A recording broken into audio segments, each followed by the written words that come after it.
protocole rapide de rééducation de la déchirure du mollet. Donc là, on va parler d'une déchirure un peu spécifique que j'ai aujourd'hui. Donc, comme je fais ma rééducation, je vous en parle. Donc, je me suis déchiré sûrement l'enveloppe, les glissements entre le muscle solaire, donc un muscle profond ici, qui gère l'équilibre, et le plantaire grêle, un muscle proprioceptif qui donne des informations sur comment gérer justement l'équilibre.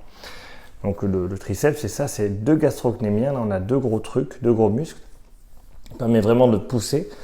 Et on a le solaire qui est là en dessous, qui permet de gérer un petit peu l'équilibre. Enfin, c'est le premier muscle qui se contracte lorsqu'on essaie de se rééquilibrer. Et le plantaire grêle qui est, de mon point de vue, en tout cas, un organe proprioceptif qui essaie de savoir qu'est-ce qui se passe et qui renseigne les muscles pour qu'ils s'adaptent au mieux.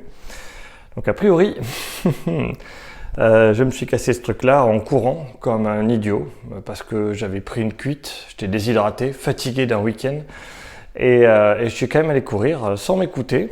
Voilà.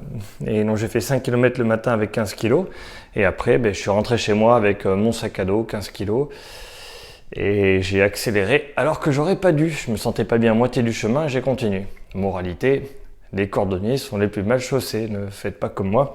Quand vous sentez que ça va pas, arrêtez. Je suis un mauvais patient, je sais pas si je vous l'avais déjà dit. Quoi qu'il en soit, ça c'était il y a 2 jours. Voilà, problème de mollet. Donc le plus important, la première chose que j'ai fait, une fois que je me suis bien déchiré, bien cassé, pour que le protocole il fonctionne, il faut se reposer. Voilà, il n'y a pas de surprise. Donc après m'être déchiré de mollet, j'ai continué à courir pendant 2 km avec le déchiré. Ne faites pas comme moi, c'est pour les cascadeurs. Faut pas faire ça du tout. Je le savais, mais j'étais en retard, fallait que je termine, fallait que j'aille chercher mon gamin chez la nounou. J'ai couru, c'est une terrible horreur, terrible idée, fallait pas. Donc la première chose à faire, c'est se reposer, s'hydrater et se surprotéiner. Donc je mange des skyrs, parce que c'est des protéines faciles d'accès, c'est au supermarché. Donc je suis allé en boitant, je boitais comme ça, j'allais chercher comme ça, hop, tac. J'avais mon bébé, voilà, et j'allais chercher du skyr au supermarché. Alors c'est pas évident, j'ai pris mon temps, mais j'ai réussi. Donc voilà la première chose qu'il faut faire. Et couplé à ça, vous verrez que vous sentez une forme de chaleur et une forme de pression dans le mollet quand c'est déchiré. Forme de chaleur et de pression. Quand vous sentez que cette pression elle est permanente, c'est une chaleur aussi très légèrement permanente, c'est l'inflammation. À ce moment-là, il faut se reposer. Là, il ne faut pas forcer dessus. Et vous verrez que au bout d'un moment, cette inflammation, cette chaleur, elle va diminuer un petit peu. Et là, vous pourrez faire des exercices de pompage simples qui sont celui-là. Touc, comme ça. Juste à faire ça. Touc, je pompe. J'essaie de trouver un maximum d'amplitude. Je peux toucher la douleur, mais je ne dois pas tirer dessus. Donc, je balaye l'amplitude avec mon pied où j'ai pas mal et je peux toucher là où j'ai mal, mais voilà, je ne dépasse pas, je ne force pas au-delà de cette pression-là.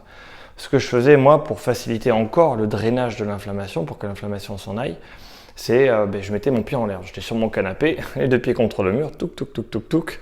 Et c'est ma femme qui s'occupait du petit bébé. Voilà, délégué, ça peut aider. Ça, c'était la première phase, le J1, jour 1, pompage, pied en l'air, petit massage, mais le massage, attention, le massage c'était ça, juste je passais. J'avais les pieds en l'air et juste je passais comme ça, juste pour essayer de faire descendre, remonter l'eau vers mon genou, les pieds en l'air. Et je touchais tout doucement. Ça faisait très très mal. Et c'est aussi une forme avec le mouvement du pied là. Voilà. Je drainais en superficie grâce au massage et en profondeur grâce au mouvement de pied. Et ça c'était jour 1 du protocole rapide.